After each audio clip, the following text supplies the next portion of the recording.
Hello, everybody, and welcome back to the M3 Melody Market Update. My name is Melody Wright, and I do this show to give you information you don't really get anywhere else around residential real estate and commercial real estate. And today I'm excited to bring you some information on a topic that is going to become very relevant here in the near future. Many of you know that I once managed default, and in that process, there's several different ways that a borrower may exit the default. And that is, honestly, with everyone in the industry would like a positive outcome. Nobody in the industry wants a foreclosure. But unfortunately, what is happening, I think, right now is a lot of folks are going to be stuck because they can't afford to move or live anywhere else. There is, we hear so much about the equity out there. I challenge that idea because I know that number one, the payment deferrals for the Fannie and Freddie workouts were not recorded on public record. We also know that the agencies did non-performing loan sales that went off to hedge funds where they're not reporting to credit. And that's how the Fed gets its information on that equity. But in situations where you don't have equity, there are some options that we want to talk about today. And so I have two experts with me. I'm excited to talk to them about this subject because knowledge is power, right? And so, and this kind of came up in a recent post that I did on X Twitter, where we were trying to figure out, why this one property was in short sale and what was going on and what the delays were. And I had to really brush away the cobwebs because it had been a while since I had, participated in short sales. So anyway, here we are. Tony, I'm going to turn it over to you first to just introduce yourself, say, whatever you'd like about what you do, but just give us a little brief introduction. Sounds great. Well, thank you for the opportunity to be here. My name, as you mentioned, Tony Martinez, and I own a certification, actually a designation called the Certified Distressed Property Expert, or CDPE. And what we've been doing since 2008 is educating real estate professionals on how to help folks that are going through the foreclosure process.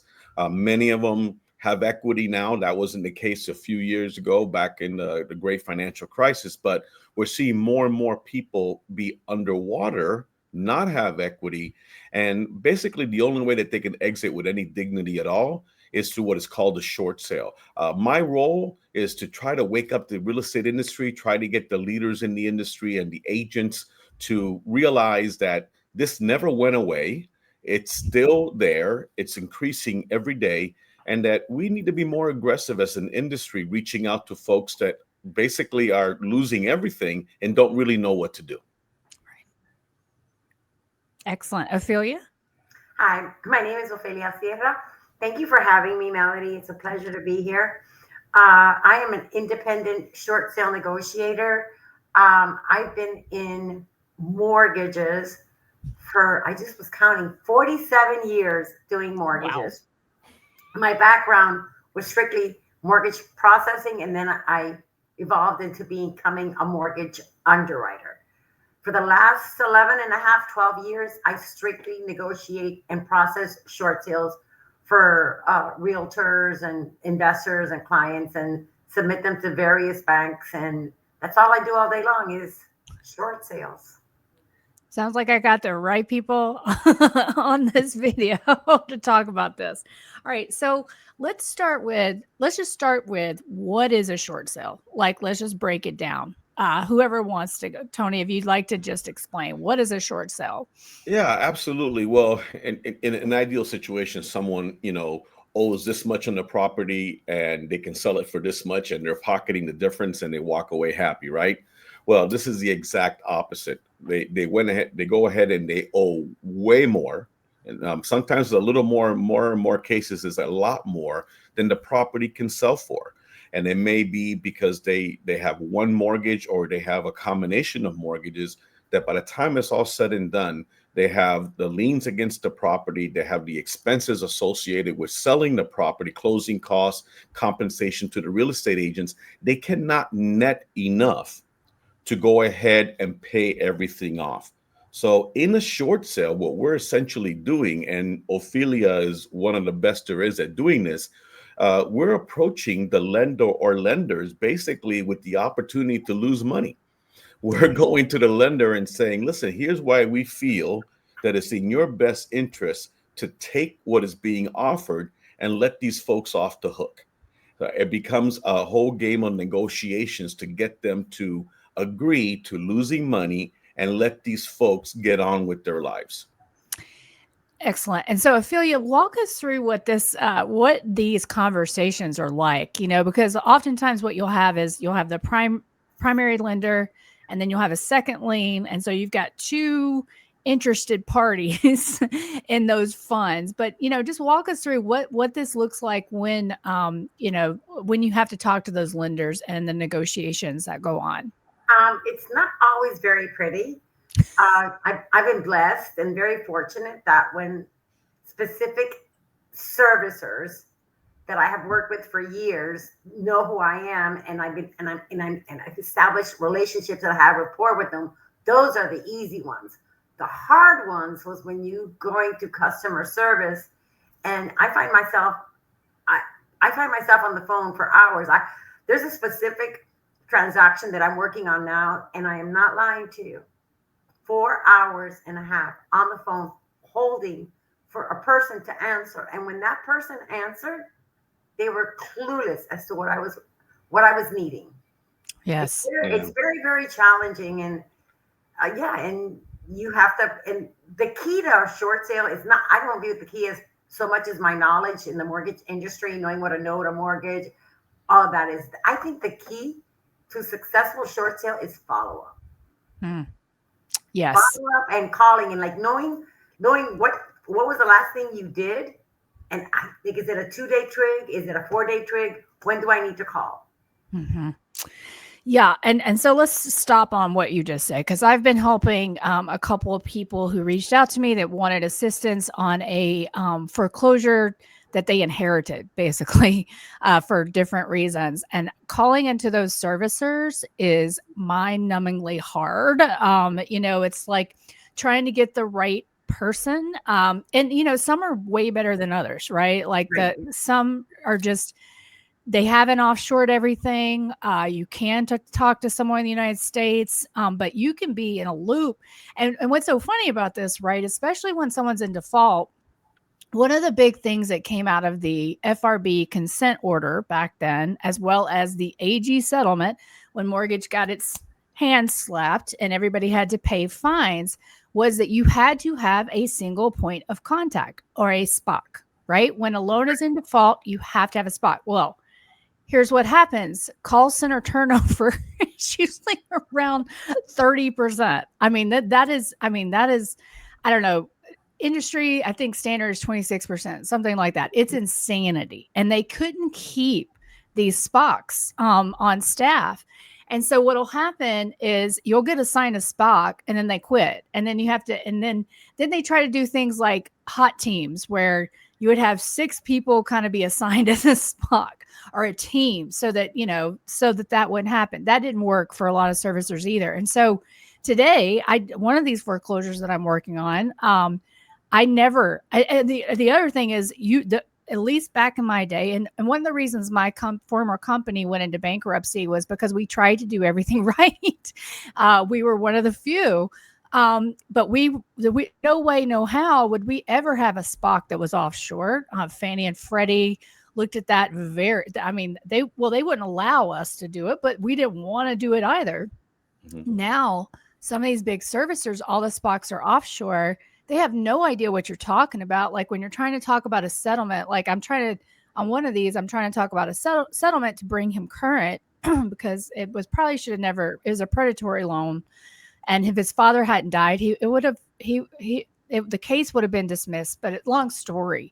But you can't have a conversation with anyone like that. Like they don't, and by the way, I, of course, during my time in mortgage, had to manage large offshore teams because that's just the nature of the beast. And what I would do is I would do weeks of mortgage training. Like, what is a mortgage? What is a note? Because it doesn't work the same in India and the Philippines as it does.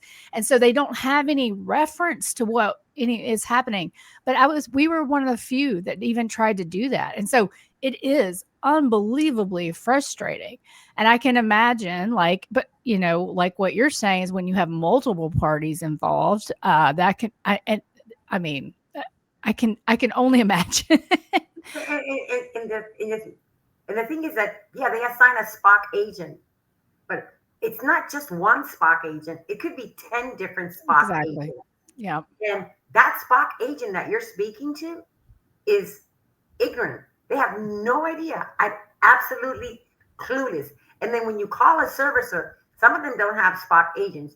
Before you tell them your entire story of why you're calling, I need to speak to loss mitigation. Oh, Right. no, not home retention. It's not a modification. I need to speak to the short sale division. We don't have one. Okay. Right. So who handles your liquidations? And then the sad thing is that you'll call back and you won't get that same person. Right. And starting over all over. Everything they accused us of before, right? Yeah. That's what's so frustrating for somebody like me who worked their tail off trying to clean up the industry, and to be right back where we started is just kind of insane. But yeah. And so thank you for telling me that too, because we had given up on the team idea. Like we felt that was not suitable. So now you're saying that some people are still doing that, and that's nutty. And you need the person that knows the file, because otherwise, and I'm talking a lot. I promise I'm gonna let you guys talk more, but this is one of the things that people don't understand, because the technology is so bad in mortgage. To try to understand what's going on with a file, you have to read notes from the call center, and they're terrible. They're like whatever that person put into the notes, which it's like a whole different language. I mean, I read these notes all the time, and I can read that language, but most people can't read that language. And then if it's a new call center person, they don't know how to read it. And so they're not getting the right scripts or prompts or things like that. And so they just don't know. Exactly. I made a call yesterday to a second lien holder, not my favorite second lien holder in the world. And I have to speak to the Spock agent. Okay, can I speak? No, not available. He'll call you back in 24 hours. Sure, I'm going to sit here and wait for him to call me back. So what are the notes? So exactly what she did, read the notes. We're waiting to hear back from counsel. And I go, what does that specifically mean? Right. I go, what do you mean you're waiting to hear back from counsel? Who can tell me what that means? That's right. You have to speak to so-and-so. It's not available. He'll call you back in 24 hours. Oh. Mm-hmm. Yeah. So to your point, follow-up is absolutely critical, because, and by the way, they don't have ticklers in their systems to be like, make sure you call that person back. No, that's not how it works. And so, yeah, they're using this dilapidated technology. Everybody in servicing is, because there's a monopoly. So yes. And as delinquency increases, this problem is only going to get worse and worse. Yeah. And so you were saying before we got started, because I think people are like, yeah, but Melody, delinquencies are still really low. And I would agree that they're lowish, but we don't know a lot about them because the reporting is just so bad. But what were you saying, Ofelia? You said you've been busy. Yes, very much so. I currently have 35 active short sales in my pipeline. Wow. That's a lot for an individual. That's a lot for a single one person. And it's a lot for me that I have to provide the service. Mm-hmm. I have to provide the service, and I have a very old-fashioned system, and I swear by it. I don't use this, Google that. No, I have my system. I have a pad, and every day I have things that I know that I call it the tickle system. Yes. And I put files on those. I put names, and until I won't turn off my computer until I have addressed each and every one of the items that are on my tickle list. And of course, things pop up that you don't expect, and you have to handle those as well. Sure. So, when did you start seeing an increase? Has it been recently, or has it? Yeah, recently. I would say, I venture to say in the last, since February. Interesting, Tony, because I think we spoke earlier in the year, right? Was it Right. in the spring? And because I said Mhm. then, I was like, I think we're about to see this volume start to pick up. And then I went on site to a servicer, and this is why I reached out to you, because they were finally, when you and I first spoke, Tony, you couldn't get anybody to pick up the phone, really, to talk about short sales. Nobody in the industry really wanted to talk about them again. Do you still think that's largely the case? Or are you starting to see things open up? Uh, Very little. What's happening is there's a narrative within the real estate industry, and I'm also a broker associate and team leader, so I wear a couple of different hats. And when I acquired the CDP 4 years ago, I thought, wow, I'm going to be celebrated for bringing this back. Are you kidding me? I was vilified. It was like, who are you to tell us that anything could possibly be wrong with our industry? And I think the term leaders is used too loosely in our industry. They don't want to hear the fact that No. something could be wrong. And I'm like, guys, I didn't create this. Right. Bad things happen to good people. Yes, we've seen a dramatic decrease in the number of foreclosure activity since 2008, 9, and 10, but it never went away. That's And what right. always surprised me, Melody, is that people within the industry would ask me two really silly questions, right? And I had to keep a straight face, and after a while, I couldn't even do it. They would come up to me and say, "Hey, are foreclosures back?" And I would look at them and say, "Well, they never went away." And then they'll say, "Oh, yeah, but is it going to be as bad as it was?" And I go, for the person going through it, it's bad enough. That's right. So I think we got to get away from how big a number do we really need to see for people in the industry to actually care, right? Right. I think one is too much. So, my job is that guy in the wilderness. I'm walking around saying, real estate agents, we can be the first point of contact, because maybe a lot of folks don't know how the process works, right? So someone misses their first payment. And we know that based on federal law, foreclosure activity can't even begin until they're at least 120 days in default. That's right. And who says that the lender is even going to start at that point? They're not. They're But not. what happens is once somebody gets 120 days in default, the likelihood that they're going to be able to right that ship starts to really decrease Decrease. every single month Agree. that they're I behind. agree. Hmm. And what happens is this homeowner is terrified. Yes. They don't know what to do. In fact, so many of them get so frightened once they do receive a foreclosure notice that they just vacate the property. Yes. We're seeing an increase in what is called zombie foreclosures, Right. which are vacant properties that are still owned by the person, Right. and they didn't know that they could stay there until the very end. Yes. We just need a better way to go out there and reach out to these people, because really what it comes down to is, okay, you're behind on your payments. Is it even remotely possible that you can qualify for some type of modification? And we know that there's no pressure on the servicers to do modifications anymore like it was back in the day. And look, when you have a situation, someone may have a 3 or 4% mortgage, and if they modify, they would get a 7 or 6% Right. one. Right. What's that really going to do? Most of the time, by the time a real estate agent does get involved, the folks are days away from losing a home. They Yeah. really are. They're days away from the auction taking place. So that's where my training comes in. What do you do in that scenario? A lot of my training focuses on how to speak a language that a distressed homeowner can understand. Yes. How to have empathy, how Yes. to sometimes overcome the objections that they have, because sometimes they're their own worst enemies, you Oh know? yeah. And so once we can get them to the point of acceptance and action, if you cannot afford to stay in the home, then at least exit with dignity, That's right? right. There's no dignity in having the sheriff escort you out. No. No. No. So either you sell, and here's the scary part, there are folks out there with equity that are letting their home be foreclosed on Yes. Absolutely. because they don't know. They don't So there's, know. yeah.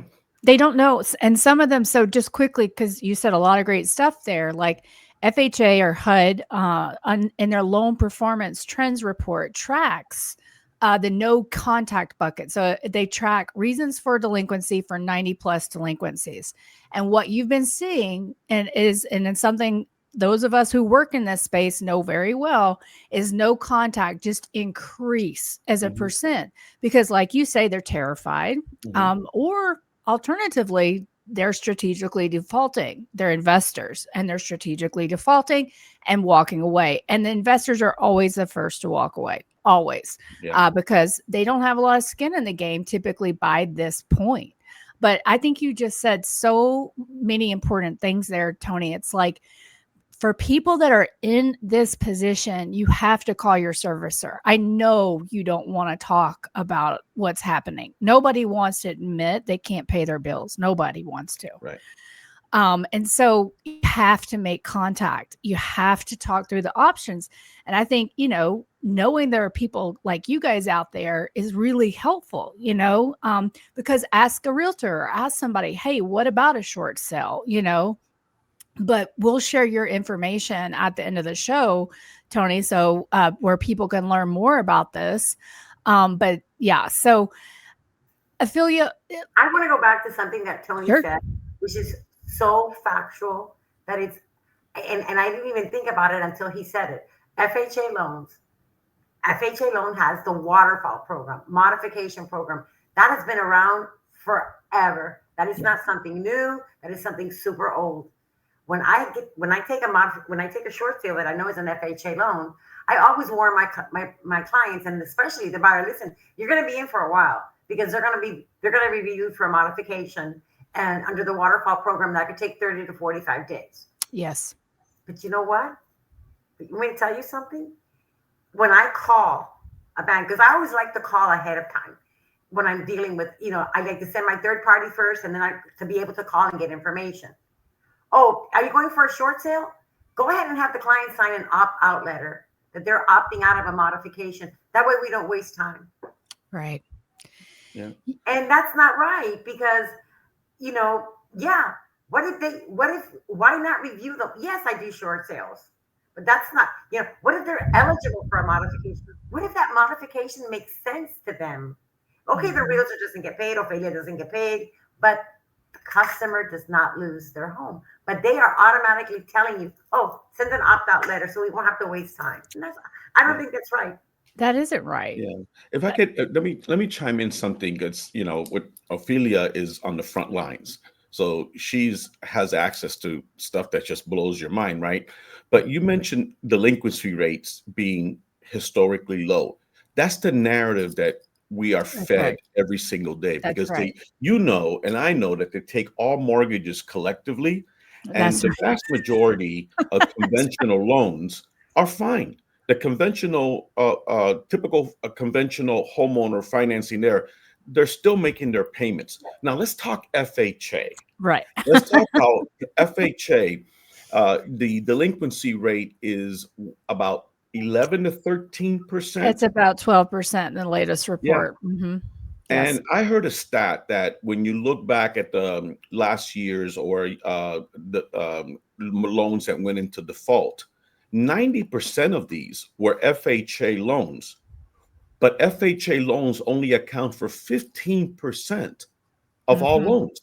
So only 15% of loans, but 90% of the delinquencies are FHA. Mm-hmm. Can you see what's coming? You and I know what's coming. We do. We absolutely do, especially when that FHA program, because to your point about waiting on the modification, often they have to wait for the trial payment period to expire. So basically this FHA program that is getting guardrails put on it at the beginning of October, you didn't have to do a trial payment. But when you do trial payments, you have to wait for them to fail completely out of the mod. And that's after the third supposed payment. So you're sitting there for 3 months and maybe they never even made it. Or they made the first trial, but they didn't make the second. The servicer still waits. And so you're talking about the process is designed in many ways to just slow everything down. And this is what I argued. And Tony, you think you got it bad out there. Boy, oh boy, did I get it. Oh, I You know, see the yeah, heat you take. I go, you yeah. have to have a very thick skin to do what you do. Yes, because nobody wants to hear this. But this is what this is what when I managed default, I had over 65,000 foreclosures, and I saw heartbreak every single day because what back then there was a rule that was born out of the consent order that even if they just call in and say they want a modification, they have to be re-reviewed again, even if nothing in their financials had changed. So that would put the foreclosure on hold, but then it would restart, and then they would do the same thing, and then it would be on, and just the anxiety in these borrowers of thinking any day now they're going to get foreclosed upon, Mhm. and that constant uncertainty is way worse than providing a successful exit strategy out of that home they cannot afford.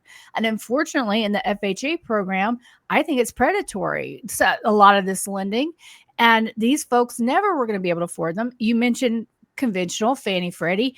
I believe we are just, I mean, we are at the beginning because those inflated credit scores due to student loans not reporting, due to no evictions and things like that, that's going to bite that portfolio. But we're some time away from that. But FHA, what you're seeing is they were getting captured by these that crazy program that got started to get us through the election year, Yeah.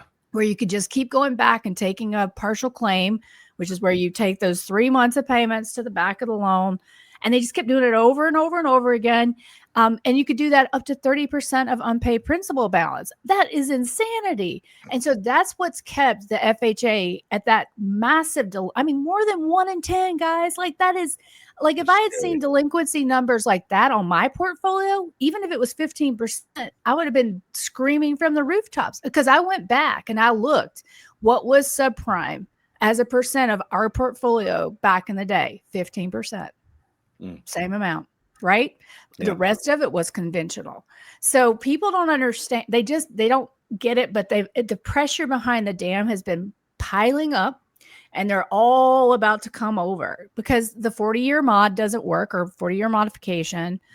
All these other options are not working. And when that partial claim, when you get limited to one every 24 months, woo boy. And we're seeing yeah. So go ahead, Ofelia. Tell me about your talk about partial claims, because I have seen those over and over and over again. And the saddest thing is that the client doesn't even know they have a second mortgage. I know. Yep. Because they're not making payments. And I said, yeah. And now all the partial claims that were taken out after COVID with the forbearance, and it was 6 months and another 6 months, and you had up to 18 months to forbearance, and all these kept piling up, and a lot of these people don't realize. And now on a short sale, when you're doing one, they want the partial claim to be paid off in full. Mm-hmm. They're not forgiving them anymore. They're not saying, okay, we'll take this. No, we want the full payment. And what's even sadder, and this is the saddest part of the industry, I think, that the people servicing the loans are not educated on the actual FHA regulations and requirements. I can get away with stuff with one servicer that I can't get away with the other. That's right. And I can get away. Okay, it's the same 4555.5. It's the same guidelines. They're the same mortgagee letters. So why do you interpret it this way? You interpret it this way, and you interpret it that way. They're not consistent. They're not trained. Right. They're not trained. They're not trained. I know right now that I have to meet 88% of the net. But they're excluding, in that 88% required net, they're excluding the partial claim. Hell, that's great. Wow. And I have another one that, I'm sorry, you don't meet the 88% because you have to pay off that partial claim in full. Yes. Where's the difference? What happened? I don't know. Yeah. So what's crazy is just the deterioration in the industry that I've seen, and I think a lot of that had to do with what happened is the banks pulled back, right? They pulled back in mortgage lending, and the non-banks took over. Rocket, Mr. Cooper, Freedom, these guys. And they didn't train. And by the way, they never learned default because they were too small back then. They didn't have to deal with it. They didn't go through what the big five went through, what my company went through. And that's what I did with my career after I managed default, was go out to all these non-banks to try to train them on how to meet these regulations. And at every turn, I was met with resistance. Every single, because when it finally came down to making the right decision to support what they were supposed to be doing, it costs too much money, because this is a very origination and service, the servicing side, very thin margin business. And what people don't do is they never look at life of loan profitability. They look at cost to originate and cost of service separately. And because I'm convinced if anybody actually looked at life of loan profitability, they wouldn't be in this industry, lending money. But most of those big non-banks out there have no default experience, and they don't know, the guides. And by the way, Ofelia, that was we were very different. We were always the redheaded stepchild, but we believed in the guides. We went by the guides. And if we didn't understand the guides, then we had Fannie reps, Freddie reps, FHA sitting in our house. And we would be like, all right, let's talk about this. How do we do this? But today, in some of these big non-banks, they have no desire. They don't care. They don't know servicing. They can't train. Turnover is too high because they're not paying what they should be. I mean, my last company that I finally left without a job, I was just trying to get a living wage for my employees. And you would have thought that I was trying to steal somebody's kidneys. I mean, I was hated throughout the organization. And finally I had to be like, bye, people, like, you're crazy. But that is, I mean, they're trying not to pay, and then they're offshoring everything. And one of those that I mentioned is huge in that space. And don't mention names. I know exactly who you're talking about. But don't mention names. And that same servicer just recently came out with a little new tactic, and they're slapping people on it. They had a huge overturn when they were bought out. They were bought out and they had a huge overturn. And now, if let's say you originate a short sale and it's 3 months and you're trying to find a buyer, or it doesn't make sense, they'll come up and they'll slap you and they'll say, okay, no longer eligible for a short sale. It's been in process way too long. They can't do that. Oh, yes, they can. They're only eligible to reinstate their loan, pay it off. And I said, she goes, and then can I order you a reinstatement figure? And I go, you can order me a reinstatement figure. You can order me a payoff. But if I were you, what I would do is I would start the foreclosure process ASAP. Because if I can't get around this, and it's happened to me multiple times recently with this servicer, if the homeowner had the money, we wouldn't be having this conversation. Mm-hmm. Well, they've been delinquent. They've been something. It's a code. They call it delinquency within the. They've been delinquent during the billing period, and I go, can somebody explain that to me? Because I don't understand what that means. They're not eligible. The only thing they're eligible, I go, they're not eligible for a modification. No. Short sale. No. Deed in lieu. No. Only eligible to reinstate their loan and pay it off. And then I found out through another source that the reason that they're doing this is because they're trying to rule out fraud. They feel that if a file has been in the short sale or loss mitigation system for 3 to 6 months, that either the realtor or the homeowner are trying to play with the system. Right. Well, and something I want to say that, I mean, that is really good information, Ofelia, and I have some things to say about it. But Tony, like, this is what I wanted to say to you. If it's not you guys, it's these fraudsters, sub-2 guys, these private notes that we buy ugly houses. They're getting phone calls from all of these investors who want to do things that are very risky, like that sub-2 or the subordination or the subject to mortgage, where that they're going to say, oh, we'll pay your mortgage, and then we're going to find a buyer. We'll buy you out. Maybe we'll give you some cash for keys. And that's who's going around and talking to all of these homeowners. Yeah. And so you speak on that point, and then I want to talk on Ophelia's point, because I have a feeling I know what they're They're kind of same, but go ahead, Tony. Well, that's one of the things that we saw that happen during the great financial crisis is that the scam artists, the con artists, they're the first ones that knock on these folks' door. Yes. You know, one of the things I teach is every single time you're talking to someone that is in trouble and they're like, "Can you help me?" The first thing you do is you say, "Okay, so who's on title?" And then they'll say, and then you go check the tax records, right? Right. And then what I say in the class is, "Oh, Mr. Smith, yes. Well, I see that on title it shows we really screwed you, LLC. Is that your company?" No. I go, "Well, let me guess. Someone knocked on your door recently, probably a very nice looking couple. How did Oh, you know?" And they asked if they could come in, and you said yes. And then sometimes I go a little off and I say, if you're into the vampire like genre, a vampire. That's yeah, you right. know that you have to be invited in, That's right. right?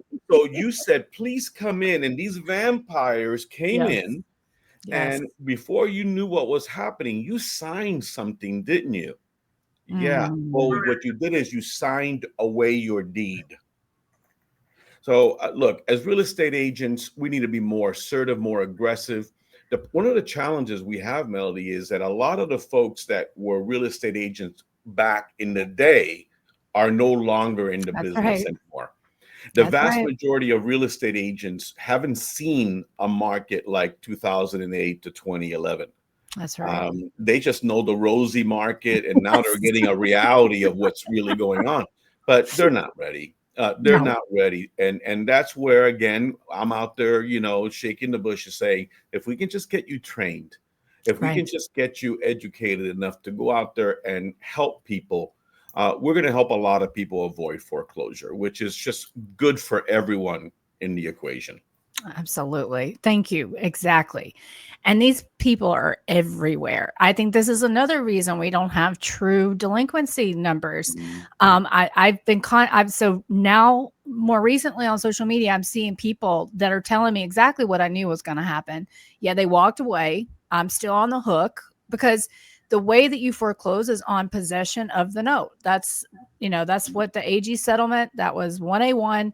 And so they they are still on that note no matter what that Yeah, deed said, and so they're on the yeah. hook. They're going to be foreclosed upon. They're going to have that foreclosure on their credit report because this investor just walked away. This is so risky. And so Yeah, and it's even worse when people do have equity and they're offered 5 or 10 grand by one of these investors, right? And says, "Hey, I can," and then they turn around and they sell it, and they'll make 50, 60,000 dollars that's because there right. was that much equity. So they're called the A to B, B to C transactions. If that seller or that distressed homeowner had just listed with the right agent and got them a buyer, they could have pocketed all of the equity as Yep. opposed to the shenanigans that take place every day. Oh, so good. So good, Tony. And hopefully with this video we can educate people because I think there's just so much fraud happening out there. So Ophelia, I remember, prior to the consent order, we would often, one of our policies is once the loan got fully accelerated, when you uh there's an acceleration clause in the note, and we would get to a point where we would not take payments, but that was before the consent order. So I don't know what they're doing right now because to me you have to follow the waterfall. You don't have choices in that. But hearing this makes me realize it's probably even like, and I know who you're talking about. Um that's really bad. That's really bad. Wow. Are you in like reverse mortgages? Oh, Do you want to yes. talk bad? Let's talk about reverse mortgages. T- Go for it. They're actually in theory to do a short sale on a reverse mortgage. It's actually not difficult. But you know what's happening? FHA is selling They're delinquent reverse mortgages. And delinquent by Yes. delinquent is because the homeowner, the note holder passed away to other banks. And then Yes. you're thinking you're dealing with a reverse mortgage. And the reality is you have an equity reverse mortgage, FHA, but HUD no longer owns it. That's right. Sold it. They sold it to a private investor. And That's right. none of the criteria that is Yes. involved in a reverse short sale it's no longer right. applicable. It's no longer applicable. I want to hug you because I've been talking about so you're right. FHA has a very specific program on its reverses out there actively selling. And I was in talks last year with people who told me that they were not going to sell anymore. They were just going to have strategic partners that they just transferred these to. But this is exactly, yeah, go ahead. And if you see the transfer, you have to read the fine print because it looks like they're assigning the mortgage. But if you continue to read, because I've seen several, they're also assigning the note. They think they can just wait till that thing gets into foreclosure. They can do that. I have one right now, and it's it has not been easy. It has not been easy, and when that happens and they sell it, I actually have two, and they sell it to somebody else. Like they wanted me to do an insurance claim, file an insurance claim. I go, really? For normal wear and tear? Because there's been no peril. 3 months going around and around and around with my offshore person via email. And finally it dawned on them after doing all of this work, there is no insurance claim. There isn't. Right now you have force-placed insurance. Wow. Wow. You have no idea. I can tell you stories that'll make your hair like this. Well, what you're telling me is exactly kind of what I knew must be happening, but it's like nobody, if you don't know this stuff, it's impossible, and really because nobody who works at these companies understand what they're doing, there's nobody that can talk about what's really happening. But what you just said were like red flags left, right, and center. and it made me feel like, okay, we just basically went back to 2006, 7, and because they can't do that. That's AG very clear on that. So that like once that thing gets into foreclosure, it's going to be an absolute mess. But it's like wow, guys, nothing was learned. Nothing was learned. Wow. Short memories. Yeah, absolutely. And where do you go? And where do you go? And where do you go when your level of frustration is at its maximum? I have a VA loan right now. Mm-hmm. I called the Veterans Administration. I called the VA and I said who I was. And I got bumped around. I was on the phone for 45 minutes, but I got to the person that I needed to speak to. Then I went back to the service and I said, you're wrong. You're wrong here. You're wrong here. You're wrong here. And you're wrong here. You need to order me a new VA appraisal. Yeah. And speaking of VA, sadly, that's the next wave. Oh, I have actually 4 VA short sales. And for the record, on VA loans, and this is something that is very important if you're dealing in a short sale and you're dealing with an investor that wants to get a deal, VA loans in liquidations are not disputable. Their values are not disputable. You cannot dispute a VA appraisal in liquidations. Wow. Yeah. And agree with you, Tony. We had the moratorium on VA and now, we know the VASP is coming, but we are the, very specific modification for VA, but still, I think that there's a lot more risk than people understand because a lot of the veterans, unfortunately, took these out for short-term rentals. I talked to them. So yes. Really? Okay. Well, that's even especially worse. In places like San Diego, Hawaii, places where, they're big number of DOD employees. And so, yeah, we're about to see that and in Hawaii, what people don't understand about Hawaii, I for the entire time that I managed default, I never was able to do Hawaii foreclosure. they have figured out how to, and so this, I mean, this is going to be a lot of heartache because there's a lot of local rules in Hawaii. You know, many jurisdictions don't actually think that they have to follow U.S. statutes and things like that. Oftentimes you can't do service because they're on the side of a mountain, and I mean it's like it's insanity. But I think we're about to see a lot of distress out of Hawaii because we're seeing inventory just increase exponentially there in listings for sale. So that's going to be interesting. But yeah, like this is wow, guys. Yes, you are giving me hives. My hair is standing on fire because no, what I'm realizing is honestly, I mean, I already knew I was going to be busy. Like it had already started for me as well. Probably started in around that same time as you, Ofelia, with just people saying, "Hey, I got foreclosure I need your help with." But when we get to where we know we're getting, like this industry is going to be screaming for help because they have no idea what they've gotten themselves into because they weren't around. They were not around. And they've all, like you say, Tony, they've retired, they've left in disgust or whatever. And so it's all these folks that have no idea what's around the corner. Well, guys, this is amazing. And I'm sure I may be bringing you back on to tell me what all you're seeing. But you know, I hopefully all of you out there have learned at least this language. And I can tell you, servicing is a language. Every time I call in with one of my clients, I just sit and think, what would they do if I wasn't on this phone call? I mean, because I know exactly what to ask, right? I know exactly where to tell them to go in their system, but borrowers don't know this stuff. And so they are looking for help, and you guys are there to help. And so, you know, we always end by telling people where they can find you. If you don't want to be found, that's fine as well. But that's fine as well. But Tony, you go first.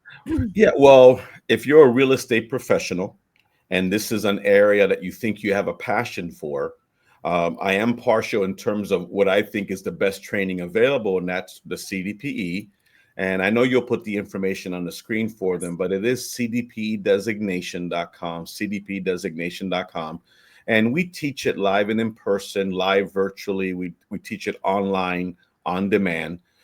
If you're a consumer and you're going through this and you don't know who to turn to, I encourage you to go to that website as well, because I can probably connect you with a CDPE in your area.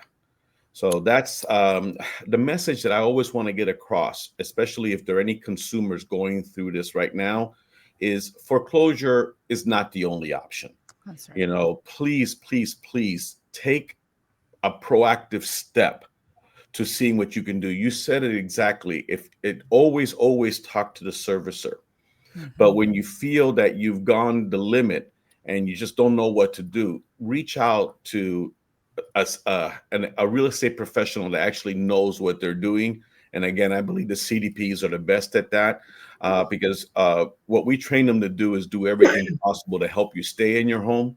And when that's not even remotely possible, as we mentioned before, at least exit with dignity, because foreclosures have great consequences against your credit, your ability to get employed, to stay employed. You might lose a security clearance if you have foreclosure on your record. It's just so many negatives to having a foreclosure. Right. Please talk to someone that has a desire and the knowledge to help you. Excellent. Ofelia, do you want to be found? She's probably going. The thing is, sometimes I hide. I'm just kidding. But I really don't have. I work for myself. I'm self-employed. I mean, if you want to put up my email address, and you're welcome to do it, or my phone number and my fax. But realistically, I don't work for anybody. I work for everybody. Aww. Realtors hire me. Realtors call me. Some lenders, some investors call me. But the majority return clients. The majority of my clients are real estate agents that reach out to me that have a short sale and they need help. That's amazing. Okay. So yeah, I'll work with you and we'll figure out if, you know, I can share your email. or I can kind of forward you emails as well if I get them. We'll work it out offline. But guys, this has been fantastic. I hope to do more and more of these because I have a feeling as distress increases. The one last thing is, the one place you could go to scream was the CFPB complaint, function. And now what's happening is it's like they don't even answer those anymore. So go ahead. Go ahead. Don't go there. Okay. Okay. Don't go there. Don't go there. Okay. Well, I feel the same way as you do about all of that. I used to have to sit around a table and go through all of my complaints, and nobody cared. Nothing changed. Anyway, we'll end on a happy note, not the CFPB. But thanks again, guys, and everyone out there. I hope that you enjoyed this. This is a Byzantine process mortgage. And I think many people, when they sign their hundreds of pages, they have no idea what they're actually getting into. And you need professionals to help explain it to you. So thanks again, everybody. And we'll see you again next time. All righty. Thank you for having us. Bye, Melody. Bye, Ofelia.